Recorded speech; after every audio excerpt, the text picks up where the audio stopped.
안녕하세요. 이번 시간에는 전 시간에 이어서 문장의 구도 잡는 연습을 좀 더 깊게 한번 배워보도록 하겠습니다. 전 시간에 선생님이 문장을 쓸 때, 문장의 구도를 잡을 때 가장 중요한 포인트가 있다고 얘기를 했었는데 혹시 기억하시나요? 포인트가 뭐였었죠? 맞아요.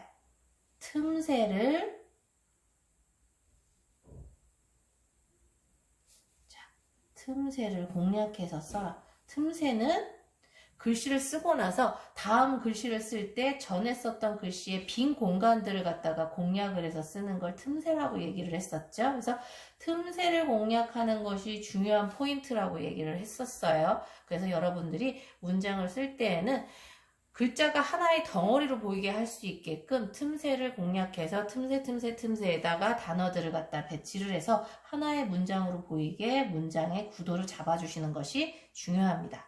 그리고 두 번째는 우리가 국어 시간에는 반드시 띄어쓰기를 하라고 배웠겠지만 캘리그라피 같은 경우에는 가능하면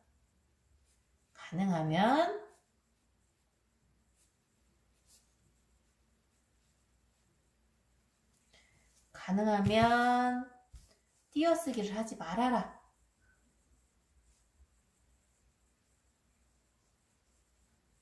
그래서 여러분들이 문장을 길게 쓰는 걸 봤을 때 대부분 그 국어 시간에 배웠던 것들이 머릿속에 남아있기 때문에 띄어쓰기를 하는 경우들이 있는데 캘리그라피에서는 가능하면 문장이 하나의 덩어리로 보일 수 있게 해주기 위해서 띄어쓰기를 하지 않는 것이 더 좋아 보여요. 더 예뻐 보이고요. 그러니까 이 두 가지를 갖다 기억하고 이번 시간에도 문장을 이용한 구도 연습을 해보도록 하겠습니다. 전 시간에 비해서 문장을 좀 더 길게 한번 써보도록 할 거예요. 오늘 연습할 문장은 빛은 어두울 때 더 빛난다라는 문장과 가끔 아주 작은 것에 위로를 받는다라는 문장인데 먼저 빛은 어두울 때 더 빛난다라는 문장을 한번 연습을 해보도록 할게요. 여러분들도 종이에 빛은 어두울 때 더 빛난다라는 그 문장을 막 지저분하게 쓰지 마시고요. 한 줄로 깔끔하게 한번 화선지에 써보도록 하세요. 뭐 종이가 모자라서 밑으로 내려갈게요. 이러는 경우도 있긴 하지만 가능하면 종이의 길이에 맞게 시작을 해서 깔끔하게 글씨도 좀 작게 해가지고 한 줄로 완성할 수 있도록 그렇게 한번 글씨를 써보세요. 선생님하고 같이 써볼까요? 자, 빛은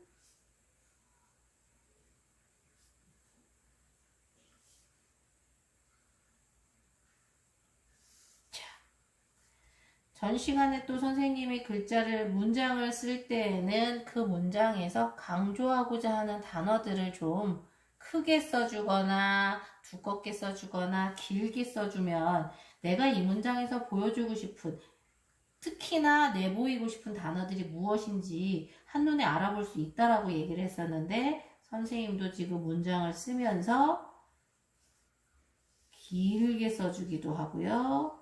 두껍게 써주기도 하고요. 크게 써주기도 하면서 글씨들을 강조해주고 있어요. 여러분들도 힘들겠지만 머릿속에 생각을 해보면서 글씨를 한번 연습을 해보세요. 어두울 때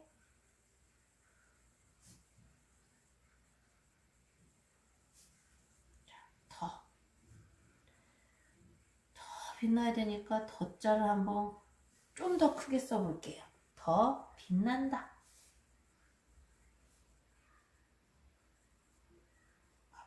앞에 빛자랑 좀 차이를 두기 위해서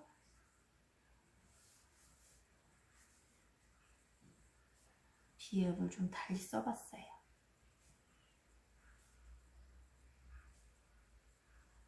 자,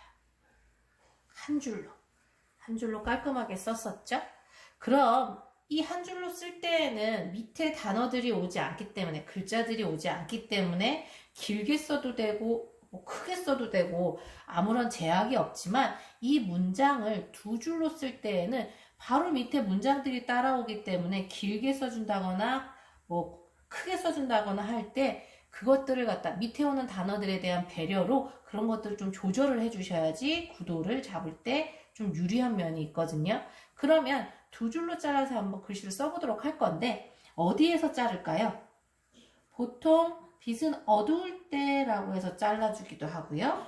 선생님 같은 경우에는 빛이라는 단어를 갖다 좀 강조해주고 싶어서 빛이라는 단어, 빛은이라는 단어에서 잘라주기도 해요. 그래서 빛은 어두울 때 더 빛난다 라고 쓰시든가 빛은 어두울 때 더 빛난다, 더 빛난다를 밑에 써주시든가 이런 식으로 해서 두 줄로 만들어 쓸 건데 자 그럼 한번 두 줄로 한번 써볼까요? 자, 여러분들이 흔히 나누는 대로 빛은 어두울 때에서 한번 잘라서 두 문장으로 두 줄로 한번 써보도록 할게요.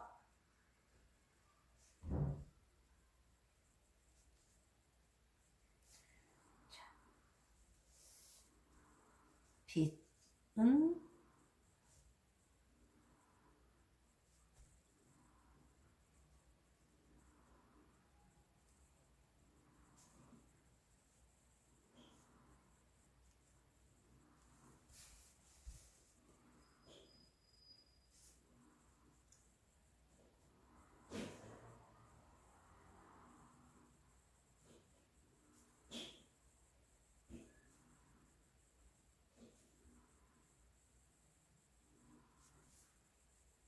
어두울 때까지 썼죠? 그럼 더 빛난다가 밑으로 내려가야 돼요. 그러면 더자를 갖다 어디에다 써야지 될까요? 어디가 지금 비어 있을까요? 자, 선생님이 어디가 비어 있는지 잠깐 표시를 해볼까요? 지금 글자가 문장을 밑에 이제 더 빛난다라고 쓸 건데 여기가 지금 비어 있어요. 여기가 비어 있고 이 앞에는 글자를 쓰려고 하다 보니까 치읓자가 아주 크게 써져 있기 때문에 쓰기가 힘들어서 요 비어 있는 데를 갖다가 한번 채워서 더 빛난다를 한번 써볼 거예요. 자, 그럼 여기서 위에 썼던 한 줄로 기다랗게 썼을 때와 어떤 차이가 있어요? 어자의 길이가 달라졌죠. 여기에서는 밑에 문장들이 오지 않기 때문에 어자를 길게 써주면서 강조를 했지만 두 줄로 쓸 때에는 어자를 길게 써주면 더 빛난다를 쓸 때 단어들이 부딪히기 때문에 어자가 더자라는 것과 부딪히지 않기 위한 배려의 마음을 가져서 짧게 써준 거예요. 자, 그럼 더 빛난다를 한번 여기 지금 빨간 동그라미가 있는 안쪽에 써줄 거예요. 지금 약간 그 물이 묻어있기 때문에 더 빛난다가 좀 번질 수도 있지만 이거는 선생님이 여러분들의 그 빈 공간이 어딘지를 갖다 잘 파악하게 하기 위해서 해놓은 거니까 감안을 하고 봐주시기 바랍니다. 자, 여기가 비어서 더자를 더 길게 해줄 수도 있겠죠. 여기서는 더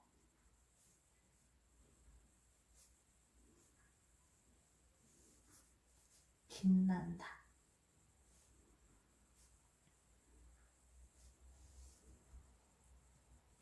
이런 식으로 해서 두 줄로 써줄 수가 있을 거예요. 그러면 아까 얘기했듯이 빛은이라는 단어에서 잘라주고 나머지 글자를 쓰는 방법도 있겠죠. 그러면 그렇게 해서 두 줄로 쓰는 방법을 한번 써보도록 할게요. 자, 여기다 쓸게요. 자, 여기서 치읓을 쓸 때 밑에 지금 한 줄이 좀 길게 오기 때문에 치읓을 너무 길게 써주면 안 돼요. 그래서 옆으로 좀 벌어지게 이런 식으로 해서 빛은 그 다음에 어두울 때 더 빛난다 라는 단어를 여기다 길게 써주면 되겠죠? 자, 이번에는 어두울 때 이응을 좀 크게 한번 해보려고 해요. 어두울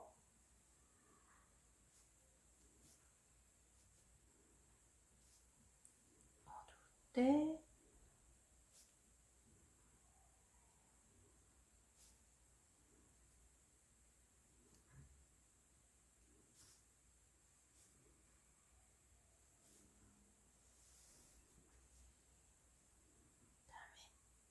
빛은 좀 반짝반짝 하니까 빛자에 별림을 하나 그려넣어 봤어요.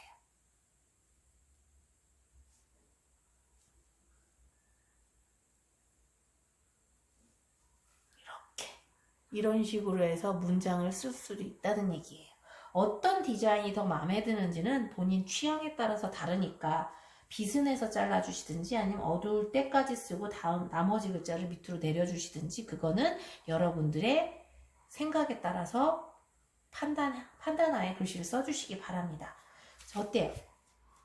구도를 잡는 법을 알겠죠? 지금 보면 여러분들이 글씨를 쓸 때 가장 또 실수라기보다는 가장 많이 나오는 현상들이 뭐냐 하면 두 줄로 쓰라고 얘기를 하면 이건 좀 선생님 글씨를 대충 써볼 거예요. 빛은 어두울 때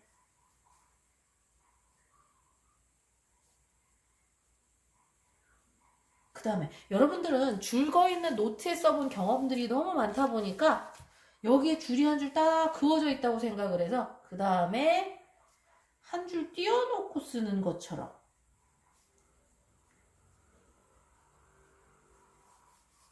더 빛난다. 이렇게 쓰는 경우가 있거든요. 그러면 이 문장과 이 문장이 한 덩어리로 묶여져 있는 문장이 아니라 얘 따로 노는 문장, 얘 따로 노는 문장 같은 느낌이 있어서 반드시 글씨를 쓰실 때에는 이 사이에 빈 공간들이 없이 이것처럼 꽉 채운 느낌이 들도록 꽉 찬 느낌이 들도록 문장의 구도를 잡아주시는 게 훨씬 더 아름다운 구도라고 얘기할 수가 있겠습니다. 아시겠죠? 자, 그럼 이번에 이제 두 번째 문장 한번 써보도록 할게요.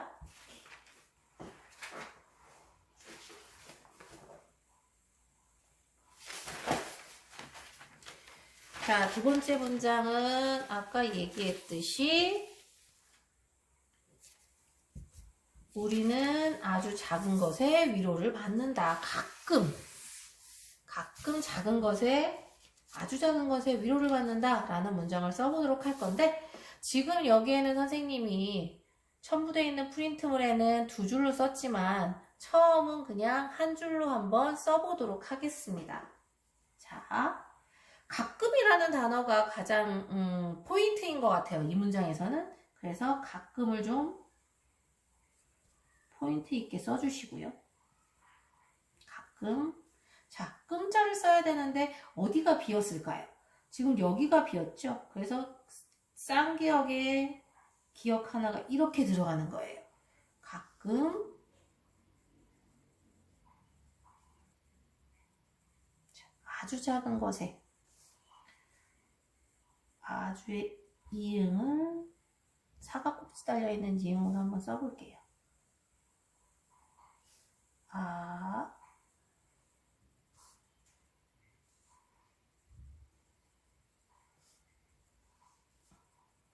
주.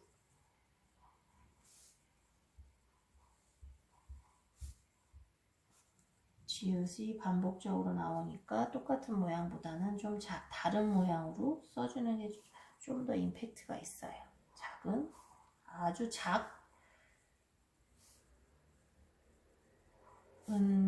것에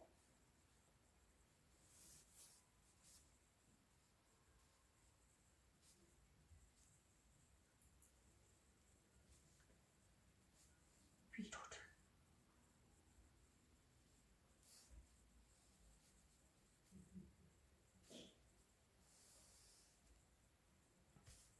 위로를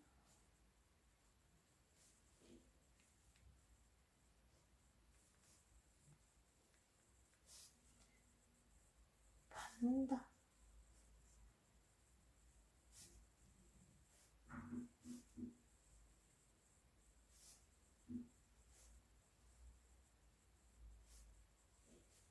자, 한 줄로 썼죠? 어때요? 잘 써진 것 같아요?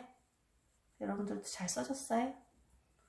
그럼 이제 이걸 두 줄로 한번 써보도록 할 건데 선생님의 첨부 프린트에는 가끔이라는 단어를 딱 써놓고 나머지 글자를 아주 작게 해서 밑에 써줬지만 여러분들 취향에 따라서 나누는 위치는 잘라주는 위치는 여러분들이 고르시면 돼요.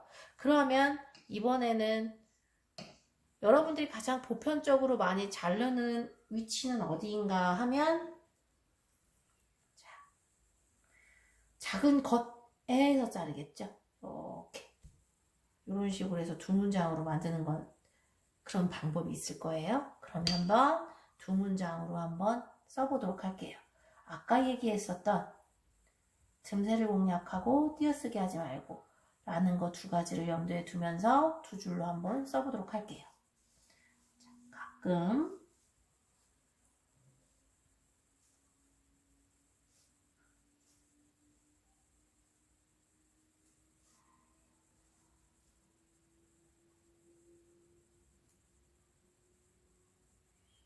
아주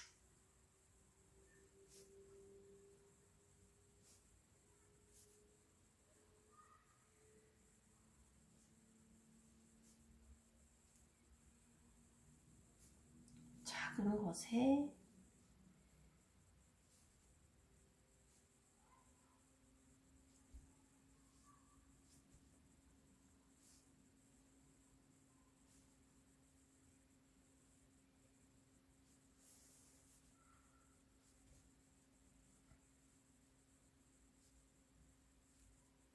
위로를 받는다 라는 글자를 써야 되는데 이제 밑으로 내려가서 써야 되는데 이제 어디가 비었을까요?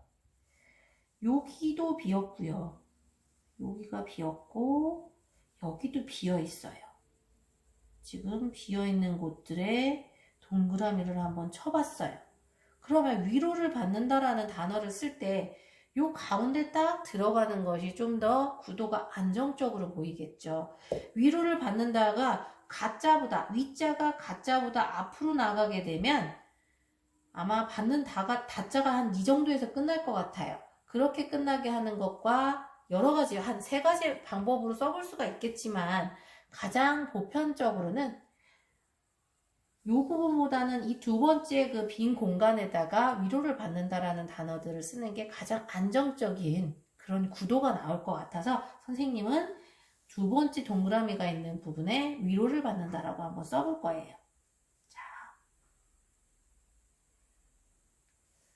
위로를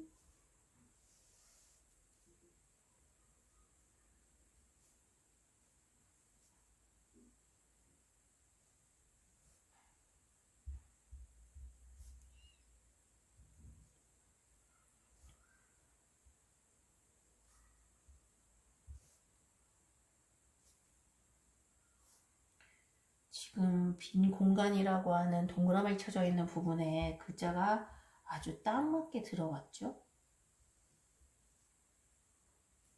빈틈이 하나도 없이 딱 아우러지게 딱 들어가 줬어요. 어때요? 디자인 잘 된 것 같아요? 그러면 나는 이 첫 번째 동그라미가 있는 부분부터 글씨를 써주고 싶다라고 하는 학생들도 분명히 있을 거란 말이에요. 그러면 그런 식으로 디자인을 해서 한번 써보도록 할까요? 자, 가,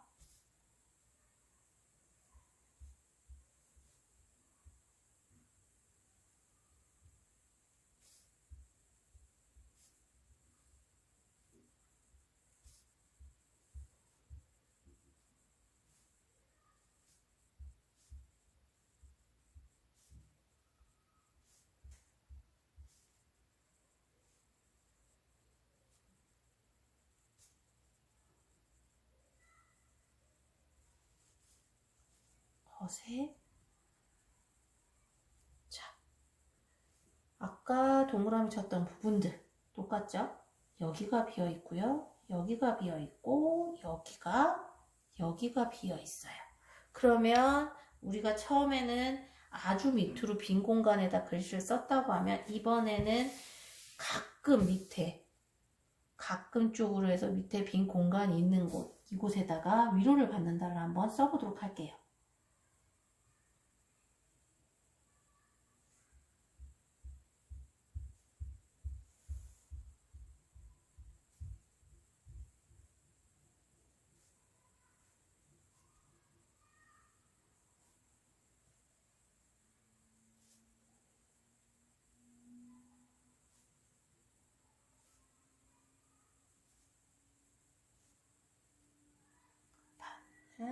다.